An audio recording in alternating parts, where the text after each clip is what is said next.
বন্ধুরা, আমি আজকে করতে চলেছি মাছের ঝাল। আমি মাছে দিয়ে দিচ্ছি নুন আর হলুদ। নুন হলুদ দিয়ে ভালো করে মাছটাকে মাখিয়ে নিচ্ছি। আগে মাছটাকে খুব সুন্দর করে ধুয়ে নিয়েছি। নুন হলুদ মাখানো হয়ে গেছে। কড়াতে তেল দিয়ে দিলাম, মাছটাকে ভেজে নিচ্ছি।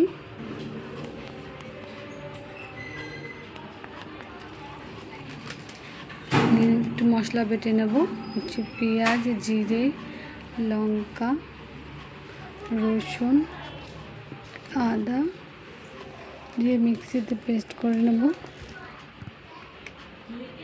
আমার পেস্ট করা হয়ে গেছে। এদিকে মাছগুলো ভাজা হয়ে গেছে, মাছগুলো তুলে নিচ্ছি। একইভাবে আমি সবগুলো মাছ ভেজে নিয়েছি। জিরে, তেজপাতা, একটু গোটা গরম মশলা দিয়ে দিয়েছি। মশলা বাটাটা দিয়ে দিচ্ছি। এবার হলুদ দিয়ে দিলাম, লঙ্কার গুঁড়ো, সস দিয়ে দিচ্ছি, একটু লবণ দিয়ে দিচ্ছি পরিমাণ মতো। মশলাটাকে ভালো করে কষিয়ে নেব। দেখুন, মশলাটাকে ভালো করে কষিয়ে নেব। অল্প করে একটু জল দিয়ে ভালো করে মশলাটা কষিয়ে নেব, যাতে তেল ছেড়ে যায় মশলাটাতে। দেখুন, তেল ছেড়ে গেছে কত সুন্দর।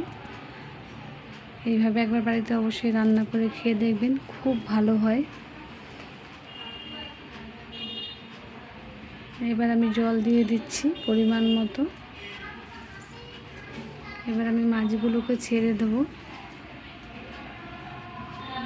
একদম গা মাখা মাখা হবে, এটা ঝোল টোল হবে না বেশি। দেখুন, বেশ সুন্দর করে ফুটে গেছে, টকবক করে। দেখুন কত সুন্দর লাগছে মাছের ঝালটা। আর একটু টানবে।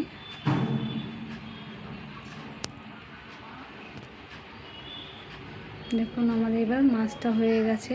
নিভিয়ে দিয়েছি গ্যাস। এবার আমি নামিয়ে দিচ্ছি একটা পাত্রে। দেখুন বন্ধুরা, খুবই সুন্দর লাগে। এইভাবে মাছ করলে টেস্টি লাগে। অবশ্যই করবেন একবার। ভালো লাগলে লাইক, কমেন্ট, শেয়ার করে পাশে থাকবেন বন্ধুরা।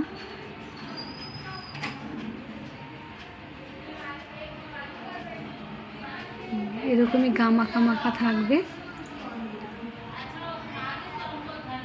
খুব সুন্দর হয়েছে। Tata, bye bye.